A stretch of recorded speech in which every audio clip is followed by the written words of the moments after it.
All right, everybody, welcome back to the channel. We got a new video today, and I want to go over some of the economy changes that are happening in Star Wars Galaxy of Heroes.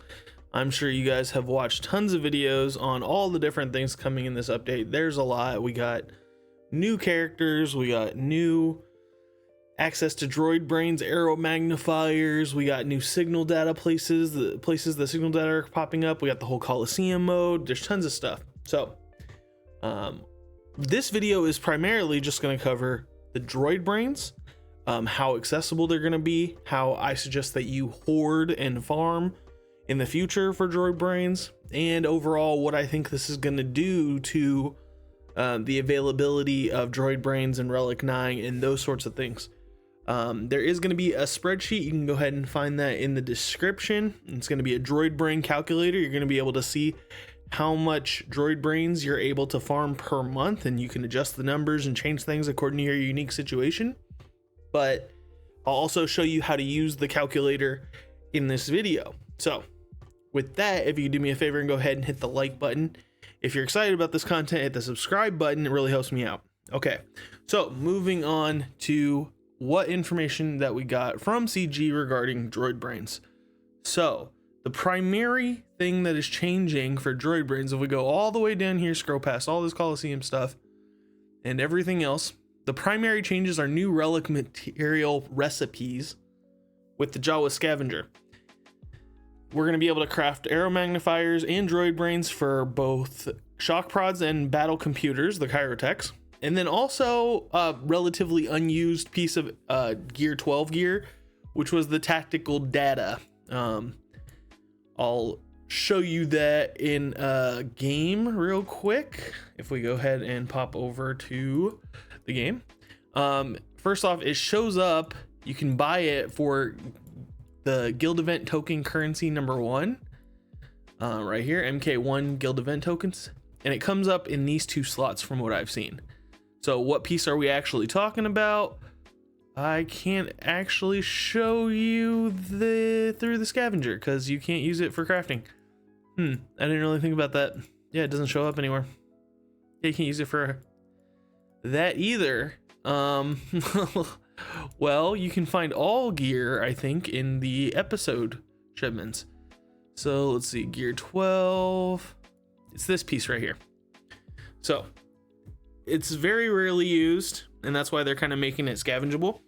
And there is basically a couple ways to get it. Like right here, you can get it from the episode currency. I don't recommend that.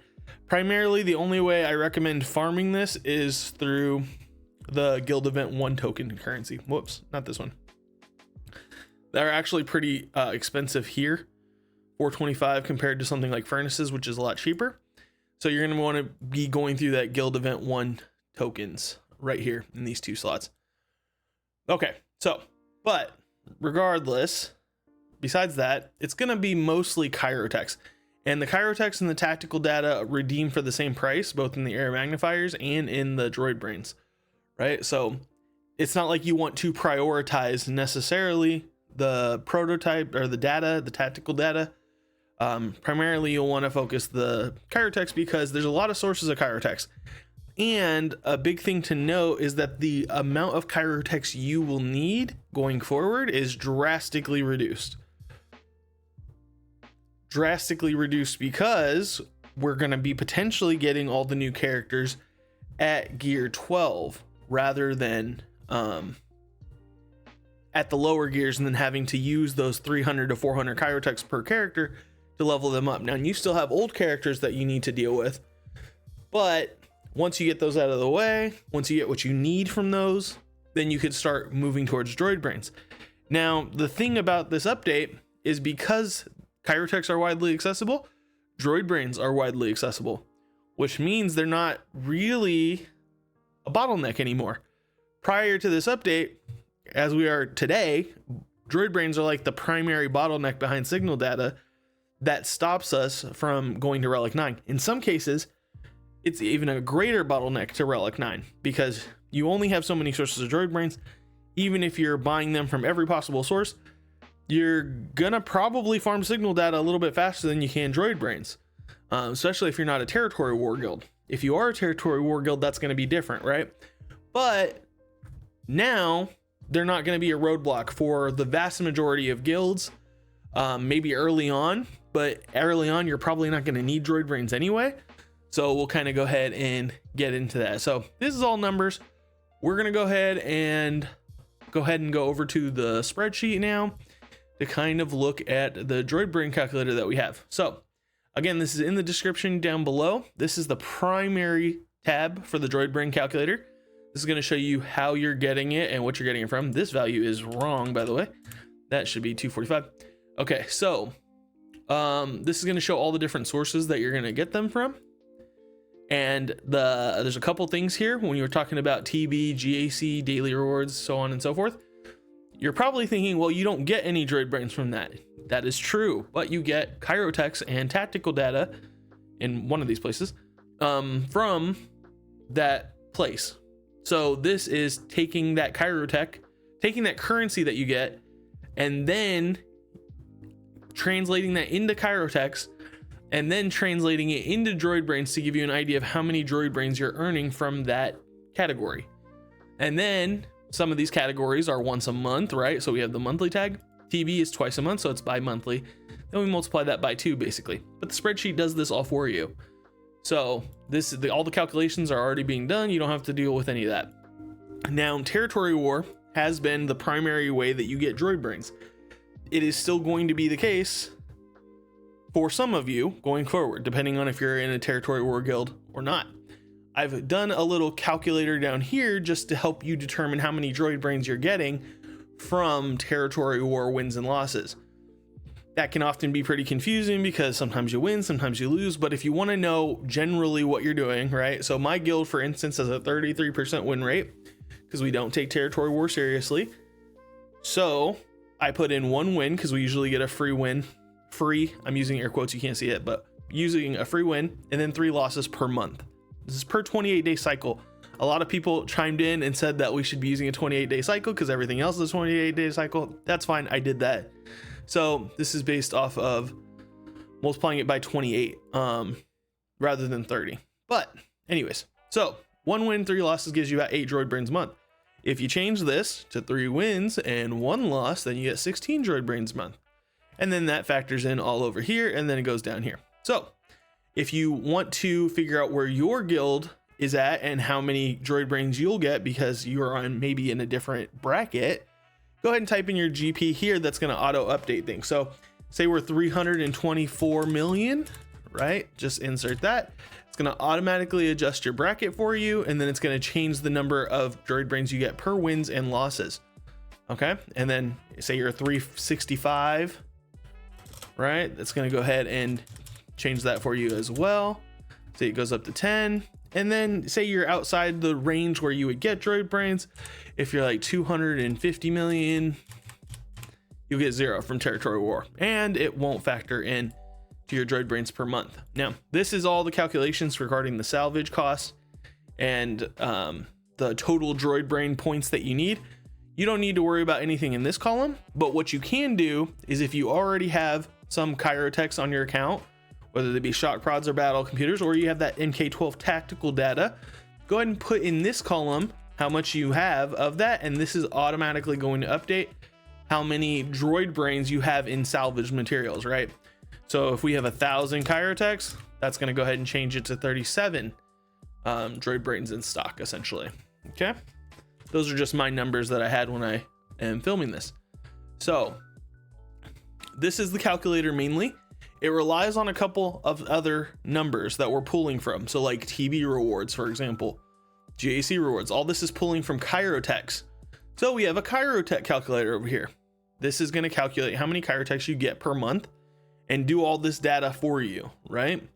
You can adjust inside your GAC, how many wins, losses, what division you're in, and adjust things like that. It's going to automatically tell you how many Kyrotechs you're getting. And then you can put in your reward crate. This isn't going to auto update for you, but just put how many of that number you're getting there. I wasn't going to put data for every single star reward involved in here, but something this does do is track your special missions. So you can go over to the Rise of the Empire special mission readiness tab, This is a nice way to track your entire guild. You go ahead and go over to swgoh.gg. You can go ahead and pull your entire guild, just copy and paste the names of all your guild participants and then put them in here, and then you can kind of check the box to see if they're done with a certain team for the special missions. But over here you can just go by the last TB. We're in territory battle right now, so you can kind of get an idea of what your numbers are. You can just plug in how many people are able to do the mission and how many actually did do the mission, right? If you want to, but otherwise I'm using a basic 75% success rate on that. So we're capable of doing more than we are, essentially. Right now we're getting about 94% of the rewards for Get 2 and 43% of the rewards for Get 3, largely because it's locked behind like Vandor, Chewbacca, and Young Han, and then R8 Inquisitors, right? But essentially these numbers are going to tell you how many special missions you're getting, how many Get 2 and Get 3 you're getting from those special missions. Then it's going to plug it in over here, and then it's going to plug it in over here, all for you. It kind of streamlines all the way over. Okay. Now, a couple notes about the assault battles, the newer assault battles we have. Duel of the Fates drops it. You either get gear to keypads or droid brains for the final tier. So that would be 5, but we're dropping that down. We're cutting that in half. On average, you should get it 50-50. So 2.5 a month. Obviously, you're going to get 5 one month and none the other. But sometimes you can get worse. Sometimes you can get better, right? It's just a rough idea of how much you should expect over a long period of time. Priority Patrol divides that between gear to keypads, droid brains, and Omicron materials, the R9 tier. So if you're doing that, then you're going to go ahead and divide that by 3 essentially for 1.67 per month. But every 3 months you should get 5 droid brains. And then Coven of Shadows is the new one for Galactic Legend of Ahsoka Tano. Not technically an assault battle, but still kind of the same vibe. And that's going to go ahead and give you 2.5 basically, because you could either get gear to keypads or droid brains. Now there's other sources of droid brains. You could do weekly shipments in this new era. I don't recommend it because, as you can see here, based on what I'm getting about 76 droid brains per month. That's almost 4 characters at R9. I cannot do the signal data for 4 R9 characters per month. Just not happening. So that's kind of a irrelevant number almost, but I'm definitely not going to be spending any other resources on droid brains other than Kyrotechs and maybe tactical data, right? I might use my Get 1 to go ahead and purchase tactical data. Tactical data. Wow. So don't do the weekly shipments anymore, but obviously there are other sources. If you're getting them from a pack, if you're getting them from the episode pass, actually, come to think of it, I don't know if droid brains are in the episode pass on the free track. I'll have to check that, maybe update this. But you might be getting them from the air battles if you are 9 something and an air battle pops up. Whether or not the air battles are coming back, I can't speculate on, so I'm not going to. But this should give you a basic idea of how many droid brains you can get per month. And as you can see, it's quite substantial. You're not going to have signal data to go ahead and cover that. Now, if you're in a lower situation and you're not quite able to get as much, and you do have the signal data for maybe a couple of characters, then you might have an extra need for droid brains. But I think eventually you'll kind of get to this position, especially if your guild is focusing things like Zepho, Mandalore, getting those extra Kyrotechs, getting those extra special missions to get all that Get 2 and Get 3. The value, if you watch my earlier video covering why guilds should be doing special missions, that video is like doubly true now, considering it's your access to not only droid brains, but if we go back over to the recipes, the new recipes, it's also Aeromagnifiers. So this is also giving you access to your R8s, not just your R9s, right? And what this is going to do, if you can translate shock prods and battle computers into Aeromagnifiers, it's going to free up your MK3 raid currency and your Get Free potentially, or your there's another resource that we use for Aeromagnifiers. Maybe I'm not thinking of it properly. Anyways, you can use your MK3 for impulse detectors. So that's going to help you get more R8s, even if you're not in the category of the game that is really dealing with R9 quite a bit. Okay, so little thoughts on what I'm doing for the future. I already said I'm not buying weekly shipments, but I'm also just hoarding for right now. We don't know what's coming. There was a free calendar that's going to be given out. They covered a free calendar that's going to be giving you the materials needed to go from R9 to R10. I'm going to be holding on to that. I'm not going to upgrade anything immediately. I'm going to use that probably for the first requirement for something, whether it be an assault battle or a new raid or a new galactic legend or a legendary. Something is probably going to require R10. I'm going to use it for then, unless I see some drastic reason to have it at R10. I just don't think it's going to impact GAC that much right away. I'm not worried about it being, because even if I upgrade something to Relic 10, chances are that we're in the day and age where people are upgrading from Relic 5 to Relic 7. Relic 7 is a 33% drop off in Relic Deltas. And I mean, a lot of cases, if it's a character that I think is going to be super useful at R10, that means the counter for it is probably on my opponent's side, R8, R9. There's a good chance of that. So that's why there's just no real value in spending R10 immediately until we see how plentiful it is. Now, the R10 is going to require some amount of corrupted signal data. We don't know that just yet, but corrupted signal data requires you to salvage it with your previous versions of signal data. Well, I'm more interested at the moment in R7ing or R9ing characters that I think are going to be useful in this new age of Relic Delta. So I'm not going to be entirely pleased with spending my signal data in R10, right? And then we also have R10 coming from the R10 material, not the signal data, is going to be coming from this new game mode Colosseums. We just don't know how much we're going to be able to use that or how much we're going to get of that, depending on the leaderboards, depending on what our marquees are, well, how much we invest in our marquees. So there's no telling, right? If R10 is very plentiful via this Colosseum mode, then I could see a world where we're a little bit less stingy with R10 and we just go ahead and spend it and upgrade it to whatever we think we're going to need it. But barring that case where it's extremely easy and accessible, I'm going to hoard onto it for the eventual Galactic Legend that requires 2 or 3 Relic 10s. I do believe we're going to see a Galactic Legend that requires Relic 10 a lot quicker than we did with Relic 9. That was the whole point of this shakeup. This was the whole point of Relic Deltas. The whole point of the path forward is making sure that we don't have a period of 4 years between Relic levels and be like, I think 2 years between the introduction of Relic 9 and needing it for a Galactic Legend. We did need Relic 9 for like Profundity pretty quickly, and I think we needed it for Leviathan before Galactic Legend of Ahsoka Tano. But in any case, I think Relic 10 is going to be required in some fashion pretty immediately. So for that reason, I'm holding on to it. I suggest you do the same.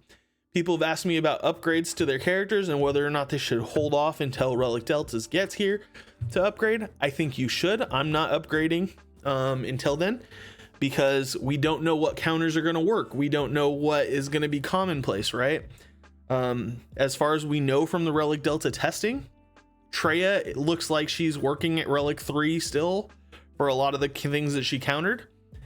So if your opponents don't end up relicking crazy the things that you would counter, then chances are you're not going to need to relic up your stuff, your counters, more than 2 levels below, right? So you have a team at Relic 5 that counters a team that's commonly Relic 7, you're probably okay because it's only a 10% difference.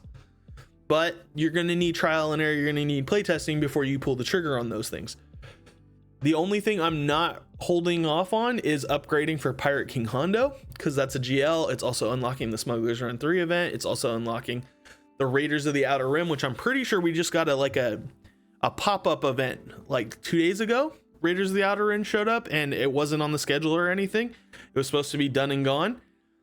But that's an example of them bringing back the events every now and then. So I want to be ready for that just so I could take advantage of it when it does pop up. But other than Pirate King Hondo, I'm holding off on everything until we start to see the lay of the land and figure out what is going to be needed. But I probably will move towards Relic 7ing a lot of characters that I frequently use in Galactic Grand Arena. And we also have 7 lifters coming to the game in this new era of characters, this new era of marquees. We go up here, we got a new team with Stormtrooper Luke raising the Rebels. IG-90's going with Afra, Chewie's going with Wookiees, Asajj is going with Boba and about the Dark Side Bounty Hunters that just came out. Barriss is probably going with Inquisitors to some level or something, or Seer, one of the two. Darth Vader's going with Emperor Palpatine, and then Maul, this guy over here, is going with the new Stranger. So we have 7 teams that are about to shake up the meta a bit, probably. So you want to hold off on relicking up old characters that go with those current GAC teams, because we only use about 22 teams in GAC for a 5v5. We got 11 defenses and 11 offenses, and more often than not, you don't want to drop a battle. So if you do drop a battle, you're using what, 23, 24 at most? And that's for the highest end of Grand Arena. So there's no real reason to upgrade a bunch of old teams to be the new Relic Deltas when they're going to be obsolete once these new teams move in, right? We just don't know where everything's going to land. So I would wait not only until, you know, it comes out and a couple months after it, but I think we need to wait until after this era goes by, because again, 7 out of 22 teams, that's about 33% shakeup in GAC. We just don't know what's going to happen, especially as we see more Pirate King Hondo coming into the mix and Maz Kanata. That's another 2 teams. So GAC is going to have quite a few fluctuations. So I'm saying wait for probably about 5 to 6 months before you realistically upgrade things that aren't requirements. Keep upgrading your requirements, get access to resources, special missions, all that stuff. That's all going to keep providing value to you. But in terms of what to relic up so you're not dealing with relic deltas too much, I'd wait until we get all these teams situated and we actually start to see a lot of them in the wild and see what they can do. Then, you know, move up to relic 7 or whatever have you, whatever you feel like relicking. I don't know what tier of the game you are or what you're seeing in GAC. A lot of people, as much as there was a lot of concern, a lot of players are not going to be seeing Relic 9 on the regular. I don't see Relic 9 on the regular. There's certain teams that I do, but those are mostly raid teams, maybe some GLs. For the most part, I don't even see Relic 9 on the regular. So I know people at 6-7 million GP are not going to be seeing it in the depth. I mean, you might see it on occasion because there's a random whale down there, but I don't think it's going to be as common as people were kind of, you know, doomsaying until much later on once these materials start to flow, and then you can adjust too. But I don't think you're going to need them right away because your opponents aren't going to have them right away. So anyways, that's what I got. I hope the tool helps you. Again, if you got value out of this video, go ahead and hit the like button, hit the notification bell so you know when it all goes live, hit the subscribe button, and I'll see you next time. Bye.